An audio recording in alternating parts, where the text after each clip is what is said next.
तो अभी हम लोग बात करेंगे सर्जरी का। ये सर्जरी का थर्ड वीडियो है। तो हम लोग जीआईटी सर्जरी का जीआईटी देख रहे हैं।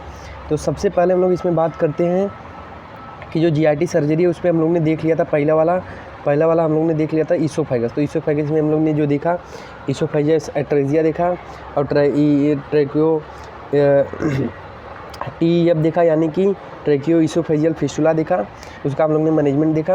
अब हम लोग देख रहे हैं यहाँ पे जीआईटी। तो जीआईटी का हम जो थर्ड वीडियो है वो है टॉपिक जो है गैस्ट्रो ईसोफेजियल रिफ्लेक्स डिजीज़। तो जीआरडी तो इसका मतलब क्या हो रहा है, जो इस जीआरडी का रिफ्लेक्स का मतलब ऊपर की तरफ जाना, रिफ्लेक्स करना। और तो जो गैस्ट्रिक कंटेन रहेंगे वो कहाँ पे रिफ्लेक्स करेंगे, ईसोफेगस में। तो ये हो गया। तो सपोज दिस इज़ क्या है, ईसोफेगस है, ये ईसोफेगस है और ये अपना स्टमक लगा है। अब ईसोफेगस क्या करता है, तो थोड़ा सा इसको जूम करता हूँ।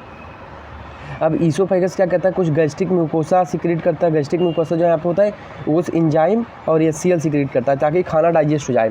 अब जो खाना डाइजेस्ट होगा तो सपोज उसका कंटेंट बन जाएगा, मतलब सपोज जो डाइजेस्ट हुआ वो कंटेंट है, एक टाइप से उसको मैंने कंटेंट मान लिया। तो वो जो कंटेंट होगा वो कहाँ पर जाएगा, गोज बैक टू ईसोफेगस में जाएगा।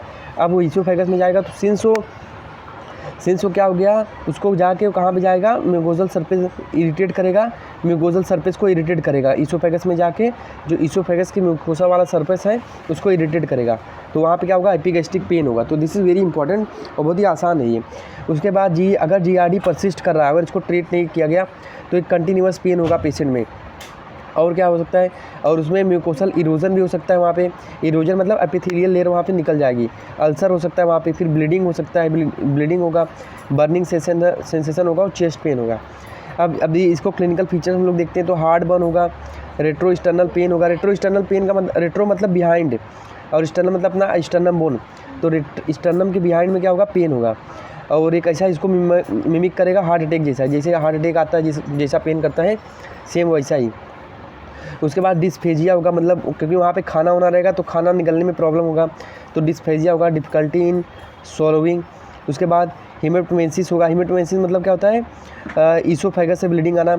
और एक होता है हेमोप्टेसिस। हेमोप्टेसिस मतलब क्या होता है, देखो हेमोप्टेसिस होता है ईसोफेगस से ब्लीडिंग आना, और हेमोप्टेसिस का मतलब होता है ट्रैकिया से ब्लीडिंग आना।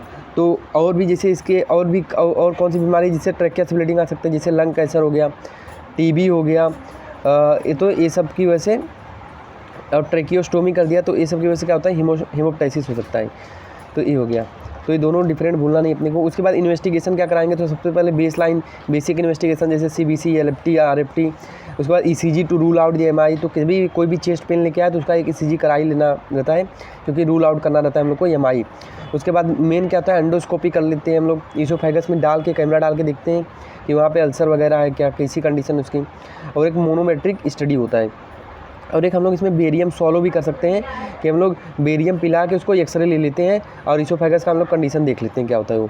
उसके बाद इसमें ट्रीटमेंट हम लोग क्या करते हैं, तो सबसे पहले बहुत सारी इंपॉर्टेंट चीज़ें जो हम लोग पेशेंट को बताते हैं। अवॉइड स्पाइसी फूड हम लोग को नहीं देना है, क्योंकि ये सब कारण होते हैं जीआरडी के।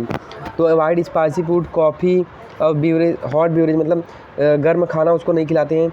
और स्लीप, अगर जब वो सो रहा है तो उसको हम लोग बोलते हैं हेड ऊपर करके सोने के लिए, क्योंकि क्या होता है ड्यू टू ग्रेविटी, वो जब ऊपर सोएगा तो ड्यू टू ग्रेविटी क्या होगा, वो खाना पेट में चले जाएगा, ये होगा। तो हेड ऊपर करके सोना है उसको।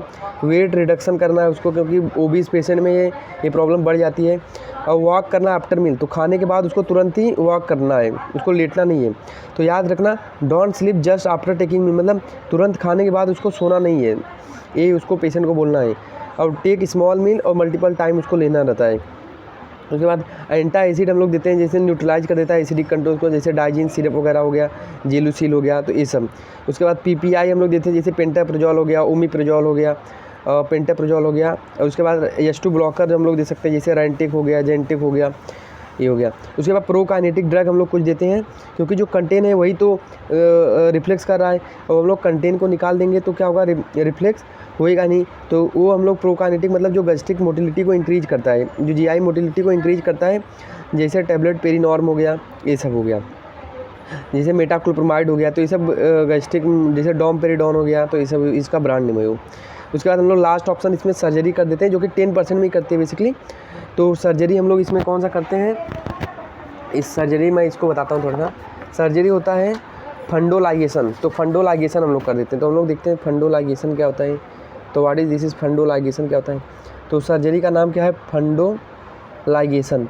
तो फंडोलाइगेशन का मतलब क्या होता है, सपोज ये ईसोफेगस है, ईसोफेगस है और ये यहाँ पे स्टमक में खुल गया, तो हम लोग क्या करते हैं, ईसोफेगस को इधर थोड़ा सा बढ़ाते हैं और यहाँ पे इसको हम लोग बांध देते हैं। तो यहाँ पे इसको हम लोग बांध देते हैं, इसको हम लोग बोलते हैं फंडोलाइगेशन। इसको हम लोग क्या बोलते हैं, फंडोलाइगेशन। मतलब फंडस के पास में हम लोग इसको क्या करते हैं, बांध देते हैं। तो फंडोलाइगेशन ये हो गया।